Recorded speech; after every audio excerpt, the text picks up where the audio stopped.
Ladies and gentlemen, are you ready? Shit's about to hit the fan. Welcome to Unsanctioned Thursdays on Wrestling with Freddie. Ladies and gentlemen, welcome to another episode of Unsanctioned Thursdays. This show was asked for by y'all. We gave it to y'all, so thank you for demanding it. I always like getting to talk more wrestling, and I like when we get to have guests.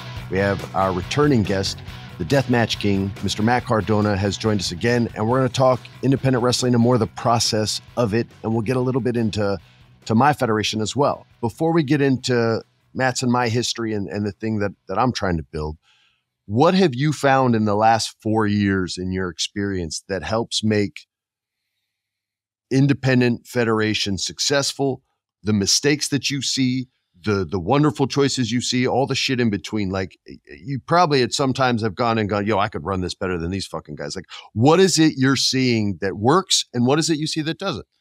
It sounds so simple, but the addition of these streaming services, and the internet and social media have made these independent promotions, GCW in Atlantic City, New Jersey, when I beat Nick Gage, it's not just an indie show in front of 1,000 fans. It's worldwide. Of course, that particular night was an exception, but we trended online over the Olympics, over a UFC pay-per-view. Of course, that doesn't always happen, but the potential is there, right? The potential is there. And I think the issue I see is more so with the independent wrestlers and not so much the promoters, but I think they could listen to this too. It's like the internet is free. It's free advertisement, right? But at the same time, it's free for everybody. So how are you going to stand out? How are you going to break through? One post a day or one post a week promoting your show is not going to spread the word. You know what I'm saying? You got to think of creative ways to get your product out there. And then once it's out there, to keep it in everybody's, conversation. What things have you found you personally have done using social media? Is it just kind of bringing the story to that digital format so that people can decide whether they care or not about it, and then following it to the match? Yeah, absolutely. And I think, this is something that, it happens in WWE, AEW. And I don't want to say I'm the first person to incorporate social media in my storylines, but I'm definitely one of the first people with my YouTube show back in the day. Me and Ziggler, we took this, quote unquote mid-card story and added so much to it because of our back and forth tweets, because he stole my girlfriend on my YouTube show, or he attacked me in my hotel room. This is stuff that wasn't done before. But now, you can, it doesn't have to be week to week and that's it. You can, look what Drew McIntyre and CM Punk have been building on social media. Drew's really smart with it, man. He's really smart with it. They've made the story so much more intriguing, and you want to see the eventual match because of all the trash talking they're doing, not just on Monday nights, in seg 2 of the show, but all week long. And I think that's an important part. And especially for me, I'm not in AEW. I'm not in WWE. So if I'm not posting about myself, nobody's posting about me. You know what I'm saying? So that's why, if you check my social media feed, it looks like I'm just on my phone all day. And I am, because I'm shoving it down people's throat. I want them, maybe they're not watching my match. Maybe they don't know who I'm wrestling, but they're knowing that I'm doing something. They know that I go to this promotion. They know I won this title. And I don't know how the algorithm works. It's always changing, right? And I don't want to say I'm throwing stuff at the wall and seeing what sticks.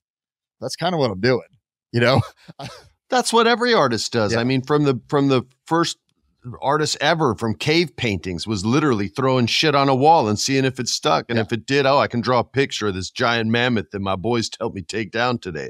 Like, all artists are doing that. It's I've said this before, but with wrestling, it's a literal transfer of blood, sweat, and tears on an actual fucking canvas. It's like looking at a Jackson Pollock painting at the end of the night sometimes. And that's art. So you have to sell yourself. You have to promote yourself. You've always done it in such a positive way. Assholes like Pablo Picasso back in the day would do it by shitting all over his contemporaries, buying their art. And when they died, he'd say how great they were and then sell the whole fucking collection off. And you're like the opposite of that. You're super positive.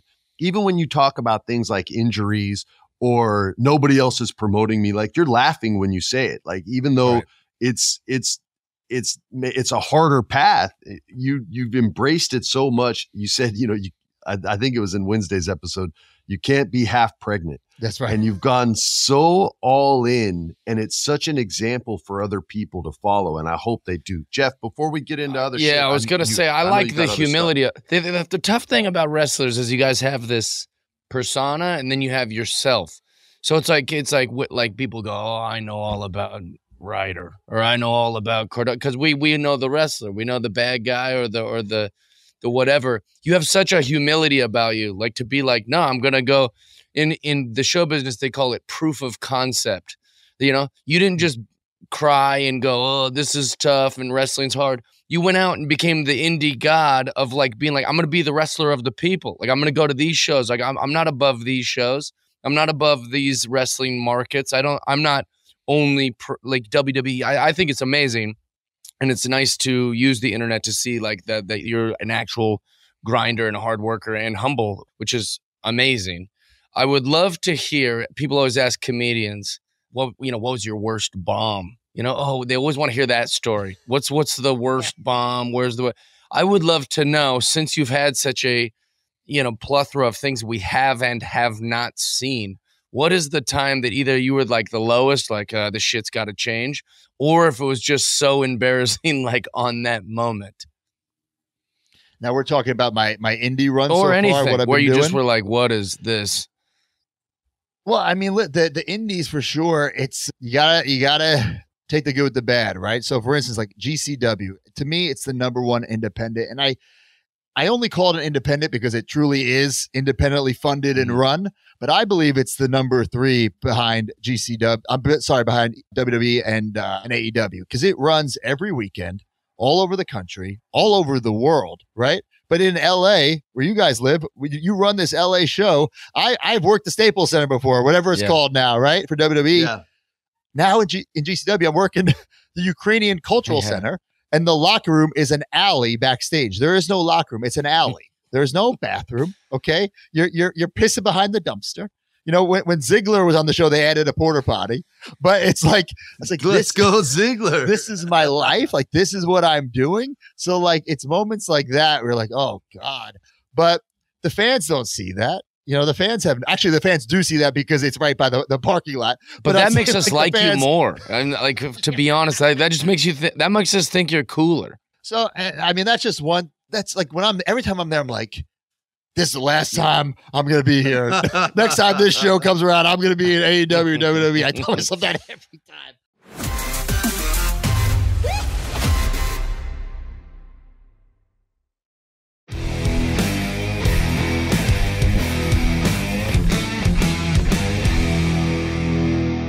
Or, when it comes to like merchandise, I'm a big merch guy. I make all my own stuff, sell my own stuff. To me, the meet and greet before the show is more important than the match. A, because I'm making money, but B, because you're making a connection with the audience. Yeah, right? for sure. So like when I get to these shows, believe me, like it blows my mind. Sometimes I'm the only one out there selling 8x10s or selling, whatever. And these guys and girls are backstage going over their match. And I get it. I'm not saying have a bad match, right?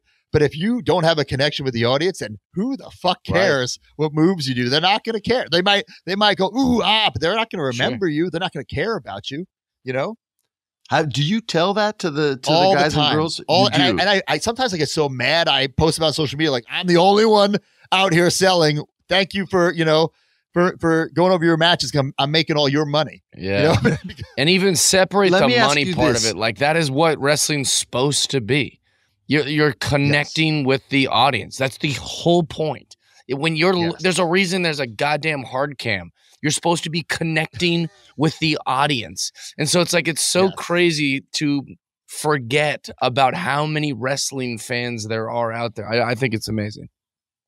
Not to bring up the bombs, right? So I think I'm very on the pulse when it comes to merch because, Jeff, like, I'm a collector like you, right? And I've been a collector my whole life. So I feel like I know what the fans want, right? Because I put myself in their shoes. If I was a Matt Cardona fan, what piece of merchandise would I buy? So whether it be an action figure or a nice exclusive trading card, but here's my one bomb, right? I'm the Deathmatch King. I have a very nice crown. Can you see? You kind of see behind me, but I wear it out to the ring. Very expensive crown. I couldn't make replicas of it. Like I tried and I sold for a couple $100, but I sold maybe like 20 or so. It's very expensive. Right? So how can I make this affordable?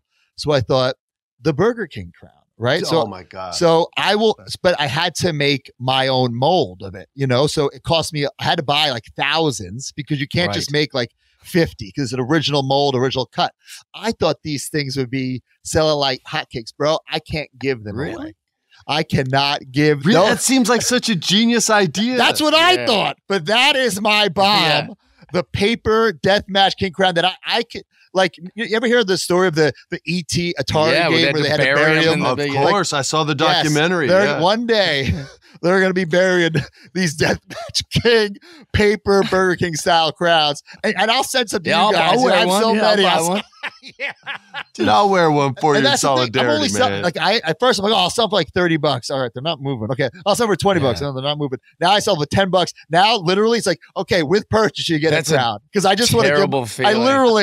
I literally have to give them away to get rid of them. I had pins made of my face. Like little enamel pins, and I thought people would like that or whatever. People, like girls would come up like after the show at the table, and they're like, "Who's this?" And I was like, "That's me." And they're like, "This looks terrible." And I was like, "Listen, do you want to buy one or not?" I can't even, even if I give them away, people just insult how terrible they look. Yeah, it's terrible. Right. Did you mention that connection with the audience? And I had never had that. We're both in show business, but different forms, right? And I don't have to connect to a live audience like the way a stand-up comic or professional wrestler does. I wait 9 months for you to feel a certain way, and I don't get to meet you until conventions became a big thing. And I went to one, and the first one I went to, everyone was lovely. And I was like, oh, I could definitely like do another one of these. Sometimes when you have that connection, I've gotten the weirdest interactions with people where they'll feel like they can criticize a film that I've done and I'm sitting there, I'm laughing because I can't change it. You know what I mean? I can't go back and make it better for them. If they didn't like it, they didn't like it. But I've had people come up and be like, oh man, that line in I Know What You Did Last Summer when Love was like, what are you waiting for? Were you guys laughing when she did that? And I was like, what, bro? No, why are you saying such awful things about someone who never did anything? And there were other wrestlers there, and I was sharing the story, and one of them was Samoa Joe. And he was like, bro, I had a guy faint. And I was like, wait, what? There's levels to this game? Like, what just happened? What's the greatest, whether it was funny or just charming or whatever, the greatest interaction you've ever had with a fan at one of these? Man, there's this fan that in Japan, every time I go, he dresses up like full cosplay as me. It's on, like he's done Zack Ryder when I was in WWE. He's done the Indie God, and it just, and whether it be, he gets like a fake beard and he has the boots, the trunks. I don't know how much money he's spending on these, but I just love that because I remember being a diehard fan. I remember being on the other side of the table, so to speak, going up and meeting these guys. So I really appreciate, and I try to give everyone, all my attention and all my love because it means a lot, whether they're buying a $5 sticker or a $60 premium item Indie God hat. You know what I'm saying? Like, I just love that connection because you never know who's going to be like a lifelong fan or someone, it might change their life and they might, get into the business. You never know. Like you're dead on with that. I was going to say that, like, I say to my manager, my agent all the time, because I sell merch after every show, it isn't about the merch. Most of these people don't even want my merch. They just want to go, hey, thanks for what you made me feel up there. And they just want to shake your hand or get a pic. Like, the merch is just the excuse for me to get to talk to them and get to and get that's all it is. And then also merch is cool. So if you make good merch, then that's double prizes, We don't have time to get into Federation stuff, but just know that Matt and I talk a lot. Maybe we'll go to Japan, but for not 6 months, for a much shorter amount of time, since we both love Japan. Dude, I want to thank you for your time. Thank you for coming on the show again, man. You know how much I love you. You know how much I respect you. So thank you for doing this. You don't have to. We appreciate it. Jeff, you want to say any goodbyes or anything? Just that you got to keep. I have a prediction. I'm very good. Me and Freddie have predicted a lot of things on this podcast. I predict, maybe not as large, but when there was the whole NWO, they believed that it was coming over from WWE to infiltrate kind of the WC. My prediction is we're going to see a Matt Cardona version of that with wrestling. infiltration storyline. This indie guy's coming over here, this motherfucker, and then I think it's going to be huge. I think everything that's happening right now is it's no accident. You did exactly what the wrestling gods wanted you to do, and I think it's going to pay off huge. Well, that's my prediction.